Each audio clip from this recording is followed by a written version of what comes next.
Hi, I'm Barb Nangle. I'm the founder of Higher Power Coaching and Consulting. I want to welcome you to my podcast, Fragmented to Whole: Life Lessons from 12-Step Recovery. On this podcast, I share my experience, strength, and hope from recovery. I don't support or endorse any particular 12-step recovery fellowship, and I don't claim to speak for any of them either. My hope is that you will find my words helpful in some way, whether you're in recovery or not. This is episode 120 with Hope. You only live once. We are actually at Baobab Tree Studios in downtown New Haven recording today, and I've invited my dear friend Hope to come with me and share about her experience, strength, and hope in recovery. And before I bring her on, I want to tell you a couple of anecdotes about my time being in recovery with Hope. She's one of the people that I get the most out of her sharing, which is why I wanted to invite her onto the show. And we were talking in the car on the way here. And I said, there's a couple of things that you've said that have really changed things for me. So one was my first year in recovery, I was really upset about something that was happening with my brother. And she said to me, Barb, it's not happening to you. And I was like, holy shit, you're right. It's not happening to me. And though that's rather obvious, I needed to be told that. And I cannot tell you how many times I've used that for myself. And now I don't even really need to use that anymore because I very clearly understand other people's shit is not happening to me. But I've also used it with clients and with other fellows in recovery to say, hey, you know, it's not happening to you. And one of the things about that was not just the understanding that it's not happening to me, but I was acting like it was. But she delivered that to me in the context of our friendship, and she said it in a very loving way, so it was easy for me to receive. Another thing, a metaphor that she shared just in a meeting in general that I found really, really helpful, and I really like, and I've quoted her a few times on this one too, is that, you know, some of us need to work with our inner child in terms of our recovery or personal growth journey. And Hope said, you know, just like with a real child, you wouldn't lock it in the trunk and you wouldn't put it in the driver's seat. You would strap the child safely in the back seat and you would be in the driver's seat and you would be in charge and you would be doing the navigating. And I really love that metaphor. And that's really whether you're talking about your inner child or just maybe like the negative parts of yourself or the, I call it my lizard brain. And what was the other one? There was one other thing I was talking about. Oh, the fence. Garden. Yeah. So one of the things that she said, I think it was in regard to boundaries specifically, which I now use in my coaching curriculum with my people that I teach about healthy boundaries, is she said, you're not going to put a fence around property that you don't give a shit about. So if you have this rundown piece of property, you're not going to put a fence around it because you don't care about it.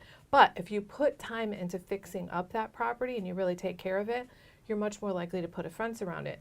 So if you think about building healthy boundaries, you have to give a shit about yourself. And if you've been following me for any time, you know that for me, the core of me being able to have healthy boundaries is that I've come to care more what I think of me than what other people do. And what's really interesting about boundaries is that there's this cyclical process whereby you start to set boundaries and that makes you feel better about yourself. And because you feel better about yourself, it's easier to set boundaries. And then because you're setting more boundaries, you start to feel better about yourself. And so it goes on and on and on and on. So with that being said, I want to turn things over to Hope and have her share her experience, strength, and hope with us. And thanks, Barb. Thanks for having me here and inviting me. I was pretty excited. Yeah, my pleasure. Thanks. So you asked me to pick something to talk about today, and I said, well, I was thinking about it, and I could talk about a lot of things, you know. Yes, you could. That would you take have so much experience, strength, and hope. Yeah. It would take up a lot of time. So I said, well, let me focus on experience. And when we talk about experience in meetings or recovery, it's hard to talk about our history or things that have happened to us in the past. This is where I came from. This is my story. And I want to talk about experience as moving forward into new experiences with recovery applied. And I don't mean recovery just in the terms of 12-step programs, but also therapy or guidance or any sort of thing that's helpful to us. And you know, my friendship with you has been a new experience, a new friendship type. of experience that I'm having. And what, in sort of thinking about this, what I realized is that even though I do have this template laid over what friendships mean, through recovery and through wanting a different world and a different views and wanting healing, basically, I said, well, let me try something new, and that's where the word experience comes in. Experience is I'm going to try something new, Right. which is very scary for everyone, right? To try anything new, and we're scared because we're fearful we won't get it right. We're fearful we're going to make mistakes. We're fearful that we won't have the support we need. We care what other people think about us. Care about, right? We have a self-judgment, judgment from others. Right. Maybe that's real, maybe that's in our heads. Who knows? It doesn't matter, but it's still stopping us from going and doing that experience. So, but the problem is that without new experiences, we don't grow. You know, we have a natural learning way of being human that we learn through experience and learn through making mistakes and errors. Every child, every person, not just child, but every person that walks around has fallen many, many, many times in learning how to walk. And we need lots of experiences to get really good at something. And I think we use the word skillful. Right, you yeah, know? I love that word. And one of the reasons that I love that word is that there's this connotation that it's learnable. So things that are skills are things that we can be taught and that we can learn. So when you're skillful at something, it means that you have practice at it or experience, which is what Hope is talking about. Right, right. Exactly. To get to a level where now I'm a little bit more confident about it, and I feel like I can do it without much, you know, worry or anxiety or fumbling or novicehood.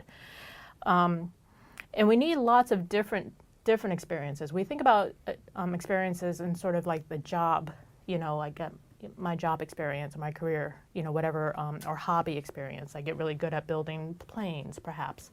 But we also have experiences in relationships. We have experiences in our day-to-day routines. We have money experience. We have experiences all over the place. And that's why we're basically here, I believe, on Earth to have these experiences. And so a really good example that I thought was kind of neat and interesting is that anything that we ever look at, we know how that feels to have in our mouth. We know how that tastes. We know that texture. And the reason why is because as babies, we spend a lot of time putting a lot of stuff in our mouth that we shouldn't have. Yeah, yeah. And why do we do that? Well, that's a survival thing. We do that to find out, can I safely eat this? Will it hurt me or not? You know? And so it's kind of funny if you look around, you're like, oh yeah, I know how that would feel. You know? That's So- a really good point. Right, we have lots of experience in that. And so much so that we don't even need to even think about it anymore. It's just there. So, you know, this idea that we're not supposed to have new experiences is just silly, because that's what we're here to do. And I understand why we might not venture into have new experiences, but if we don't venture, we don't grow, and we stay stuck and isolated. And so it's that sort of YOLO, you know, you'll only live once. Right. And that can be taken in a sort of like, well, you only live once, I might as well go ahead and have another fifth, you know, of whatever alcohol's my favorite. You know, I only live once. Or it can be applied to, well, this is something I've always wanted to try. It's the opportunity's right in front of me. Let me go ahead and try. Right. So I would call that a mature way of YOLO. Right. Like as opposed to the immature adolescent way of YOLO. Yeah, yeah. Right. And, you know, is this going to help me or harm me? You know, well, maybe I don't even know that. But maybe, you know, it seems like, okay, like a safe one would be, well, I'm in the coffee shop. I've always wanted to try the pumpkin latte. And look, they have it on the menu. So I'm going to go ahead and try it, you know. There might be fear like, well, I only have enough money for one latte or one coffee. You know, nobody else is having it. It's in the off season. There's like, could be this whole bunch of garbage coming at you. But hopefully through your recovery work, you get to the point where you're like, all right, yeah, all that stuff may or may not be true, but I'm still going to do it anyway. And it's really these confidence building exercises. You need to do those things in order to build some sort of trust in yourself that I can make good decisions, you know, and that's going into maturity and adulthood. You know what, this reminds me, there's a saying that I actually learned in the world of entrepreneurship, but I think it's equally applicable in life in general, but also in recovery. And that it was when I was trying to become a coach, and I was like, I don't know what to do. And they were like, you just have to coach people. And I'm like, I don't know how to coach people. And I was told, you don't get better at something by not doing it. And I was like, oh, that seems patently obvious. And it's the same thing here. Like, if you want to be good at, like, there's a lot of wannabes something in recovery, people that want to be something, but they have all these excuses for why they can't do it when they haven't actually tried. Right? And so you can't get better. They want to be perfect at it before they start doing it. And so what you're saying is, we have to take those baby steps and get the experiences and then the feedback from the world. And part of that feedback is, how do you feel when you're doing it? If it lights your fire, keep going. If it scares the shit out of you, maybe you might want to take a pause. Yeah. Yeah. And even then, you can have fearful situations that may just be fearful because they're new. That not necessarily anything bad's going to happen there, but you haven't had that before. You can use the word of point of reference also. How many points of references do you have? Do they lean towards the negative side of experiences, or do they lead to the positive side of experiences? And really, we're all walking around with our own perception of the world, So, but you're absolutely right. It's the application. And so that comes to my next point I wanted to talk about, was that, I have to apply. I want to grow. I want to mature. I want to become authentic. I want to become the highest form of myself while I'm here on the earth. And I have found that I need recovery in order to do that. I need to stay sober in order to do that. So I'm going to take whatever recovery, therapy, guidance, spiritual direction, whatever help that I'm seeking, that I'm assuming people want because they're like in this sort of thing, and apply it. I'm going to think of it as like a big can of paint. I'm going to dip my brush into that paint. I've already investigated the paint. I know the color. I know the matting. I know the dry time. I know everything about that paint that I can possibly know through literature and reading and talking to other people. But now I'm going to take my paintbrush and really get in there, get a big dollop of paint, and paint whatever situation I'm in, either work situations, romantic situations, children situation, housekeeping situations, self-care situations, any situation that I need. And I'm going to apply that recovery, apply that guidance, apply that therapy, meditation, whatever it is, and see how it works. Yeah, I would say there's a common phrase in recovery, which is, you can't think your way into right acting, but you can act your way into right thinking. And like, I read a gajillion self-help books and went to therapy for years and barely made any changes at all in my life. And like, one of the huge differences in recovery is that action is required. You must act. And so reading is not recovery. Action is recovery. Right. Yeah, and I totally agree with that. And I am an action type person. So yes, we've become actors rather than reactors. We're not reacting to the world around us. We're acting upon the world. Right. And deciding how we want to live and then going in that direction. And it doesn't, saying that doesn't necessarily mean that I'm like in this sort of egotistic state where nothing affects me. Right, of course not. That's not it at all. Yeah. It actually helps me connect safer and better and more deeply with people than I did before. Because before I was just like, oh my God, oh no, sort of like bouncing around. And now I can actually be present with people and not be so erratic, not be so hijacked with emotions, just be really mindful. And when I'm more mindful in my experiences and my connections and my discussions with people, I get better clarity, I get better understanding, I get better connection. I can offer my self-compassion and gentleness. I can offer that to other people too. And so, and that's part of my 12-step work with ACA. And then it goes back also, I mean, the experiences for me just goes across everything. So you're talking about the boundaries. That's your, your coaching style is teaching about boundaries. And boundaries are really super hard to get. They're super hard to understand sometimes, but it takes experience like lots of experience with boundaries of saying no to people, especially people that you care about and don't want to say no to. You know, people that you want to naturally help, or you want to not see suffer or struggle or, you know, be disappointed. You know, and so having boundaries to then enforce, you know, having boundaries to remind people, hey, remember I said this? And also then the experience of respecting other people's boundaries. Yeah, that's you know, a big one. Of how do I take the no? How do I take I can't help you right now? How do I take I'm unavailable? You know, what am I going to do with that? So experience, I would suggest that that it is a key element to recovery and healing, to have different experiences, allow friendships to develop, allow trust to be built, allow connection to happen. You know, and that's, if I want something different, I really have to do something different. Yeah, you know what just occurred to me when you were saying that is we're talking about change, like something has to change or some things have to change. And what just popped into my head is change is a huge part of the Serenity Prayer, which is like something everybody in recovery says and knows and probably says just about every day. Yep.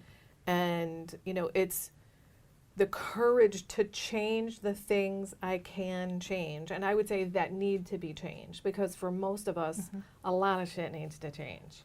Right? It did for me, sure. Right. And then, you know, the wisdom to know the difference between the things I can and cannot change. Because what we typically want to change is other people or people, places, and things. We want to change things that are outside of our control, but we haven't really looked at the things that are in our control that we can change.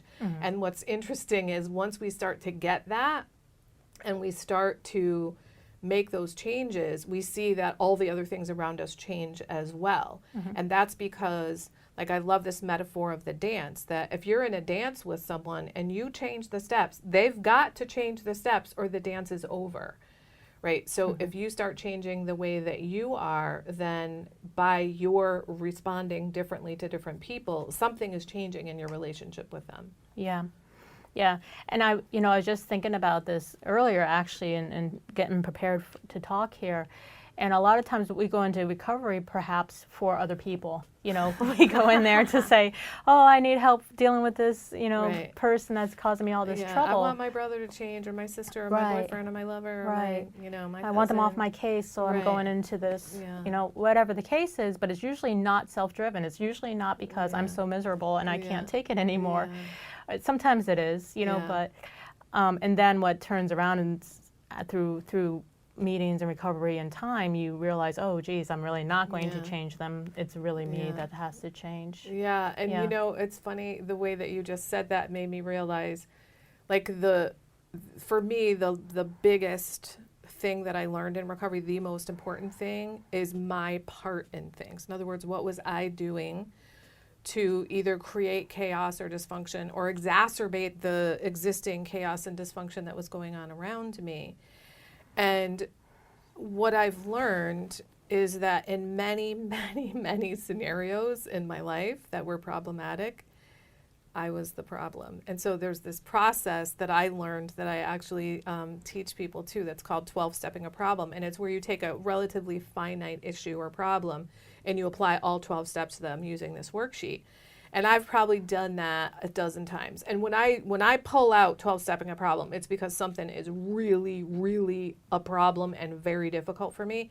100% of the time, 100% of the time when I've done it, the conclusion is I'm the problem.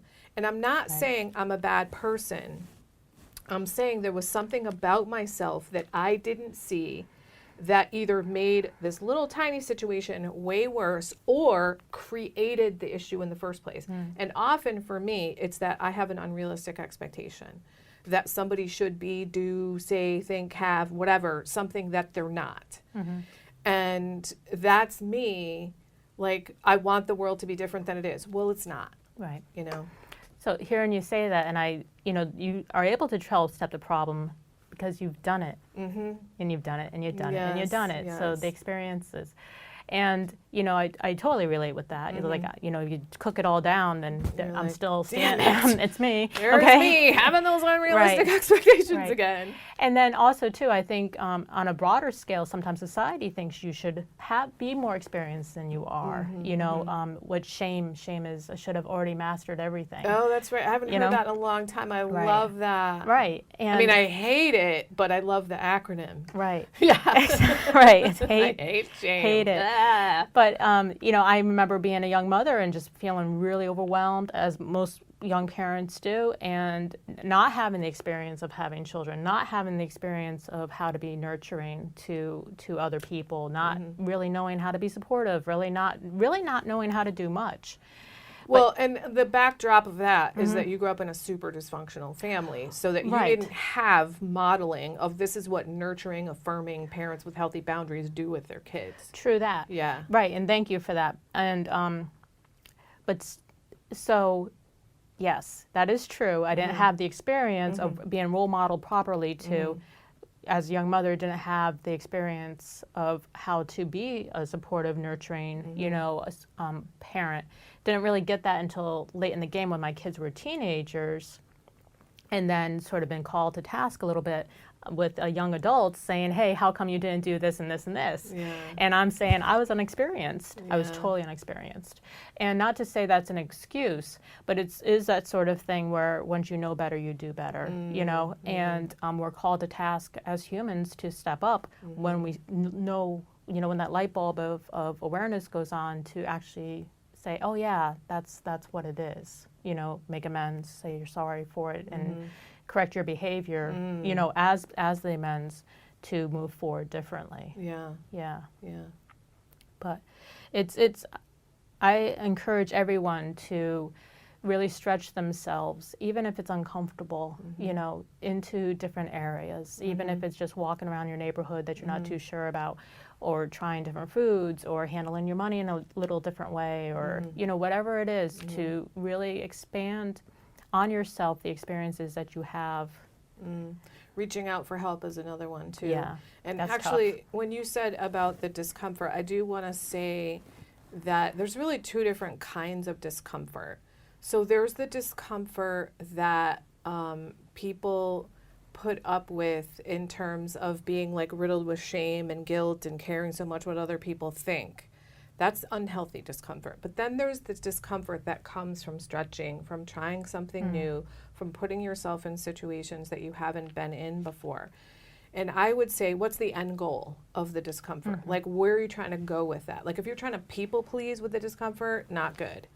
But if you really want to be a better person, a more well-rounded person, a healthier person, and you have some discomfort with that, then that's the good kind of discomfort. And I would go so far as to say you simply cannot grow and change without getting comfortable with discomfort. And that leads me to something else. And I know that I have a podcast on this, and I think the title is Comfortable versus Comforting.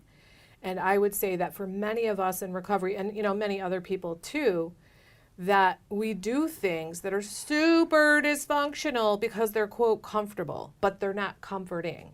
And the reason they're comfortable is because there's a well-worn groove in the pattern of our lives. And I'm thinking about, I was just talking with somebody yesterday who teaches kids gymnastics. And there's this little boy who's only 5, and he does things that are hurtful to himself and to other people, and he knows that he's doing it. And so when she was trying to talk with him about why he's doing it, what was the word that he said? He said some word that meant comfort. That's a little kid word. I can't think of what it was. And it's like what he was essentially saying is, when I hurt myself, it's like I know where I end, or something like that. And like, they know that this kid is growing up in a pretty dysfunctional family, but they also at the gym feel like we're the greatest hope this kid has right now, you know, in terms of what they know. But it's like that we do things that are comfortable but not comforting. And so we want to move to things that are comforting, and sometimes that includes discomfort on the way to growing. Right. Yeah, I think that's a really good point. And I think about, you know, there's no birth that's painless. Right. You know, all sorts of growth. It's, Yeah. not just humans, but Yeah. everything, every living thing, there's pain in their growth. Yeah. And even in that birth, there's no death in it. It's just gonna, Right. go on to a new life. But Yeah. I want healthier identities. I want a healthy ego. I want, relationships and friendships and work environments that are better for me, and I have to allow me to grow out of the old into Right. the new, and Right. perhaps a new identity, new birth, Right. that has the pain in Yeah. it. When you just said that, I was thinking we want to be in environments and relationships and homes that energize us, not that drain us. And that's a good way to think about the comfortable versus comforting, or whether it's good discomfort or bad discomfort. Does it drain me or does it give me energy? Right. Like I'm absolutely thriving in my life right now. And I remember saying to somebody one day, I generate my own energy. And they were like, what? Like, how is that possible? And I just said it. I wasn't really thinking about it. I'm like, oh, well, it starts with me taking super good care of myself. Right. Like, I take really good care of my physical body, my emotional health, and I'm higher powered. Right. Like a lot of that energy comes from my higher power. So, is the environment nurturing and affirming me and giving me energy, or is it sucking the life out of me? Right. And once again, without those experiences, you wouldn't have those answers. Right. If you didn't Yes. try to take Excellent better point. care of yourself, if you didn't try to go start taking walks, or if you didn't try whatever it was, you wouldn't. Yoga. Okay. you wouldn't be, in where you are now. If you didn't go into those rooms, if you didn't have those decades of therapy or decades of self-help recovery books. I mean, they all add up. Yes. It all adds up. So Yeah. any small movements towards something better and different is movement. Yes. Yeah, absolutely. So we only got about 4 or 5 minutes left. Any last points you haven't gotten to yet that you want to make sure that we cover? I think I would just say that even if you're scared, just do it. Just Yeah. go and have that experience. And really put yourself out there. We as humans go through a lot, and we are resilient. So use that resilience for your own benefit. Get courageous and go forward. So I would add that if you're super scared about doing something new, that share that with another human being. So you want to make sure that you're sharing it with somebody that is safe to be vulnerable with. And one of the things that I teach people about, especially when they're going to set a new boundary that's really hard for the first time, that they bookend it with someone else. So bookending can be as simple as I text somebody, I'm going to do this thing, I do the thing, and then I text them afterwards. So I bookended my thing that I did. But really serious bookending is I call somebody up, I have them help me think through what do I want to do, what do I want to say. Then the day I do it, I call them beforehand. They reassure me. They help me process my difficult emotions. I go, I set the boundary, and then I call them after I'm done. And I'm able to process my difficult emotions with them rather than the person I set boundaries with. And this way, when I'm doing the thing that's hard, whether it's setting a boundary or something new that you're saying, on at least a psychic level, subconsciously, I know someone is with me. I'm connected to someone else. I'm not alone. I'm not abandoned. And it makes things a lot easier because humans are wired for connection. We are wired for connection to other people. So if you really want to try something new and you're super scared about it, find someone to be your partner, whether they actually do the thing with you or not, or they kind of metaphorically hold your hand through the process. Absolutely. Yeah, Yeah. I think that's true. A lot of my new experiences when I first started trying to, have a different way of life and apply recovery was with groups of people or was sharing with, this is what I'm going to do. I know both of us took solo trips, and so that wasn't with anybody else, but we shared, this is what we're going to do. Right. This is what's happening. Right. And we stayed in contact on the solo trips with Right. our people. Yeah, Right. absolutely. Yeah. So, just because you do something alone doesn't mean that you're, or solo, doesn't mean that you're alone in Right. it. You can certainly ask for support or reach out to the help. Yeah, absolutely. All right. Anything else? No, I think that's it. All right. Well, thank you so much for coming. I Thank really you. enjoyed this, and obviously, Hope and I could talk forever about recovery, and we've Truly had that. many hours of conversations about recovery. And I thank you so much for tuning in. Have a great day. That's it for today. Please share this episode with anyone who might find it helpful. If you like what you've heard here, you might be interested in private coaching with me. If that sounds like you, then head on over to barbchat.net, where you can get on my calendar for a free 20-minute consultation to help you make lasting changes in your life, like I've made deep, lasting changes in my life. My ideal client is someone who is ripe for change, but I'll coach anyone who wants to be happy, joyous, and free. So if that's you, then go to barbchat.net and get on my calendar. I'd love to chat with you. Please like and subscribe to this podcast on your favorite podcast outlet. This helps other people find me. Thanks for listening.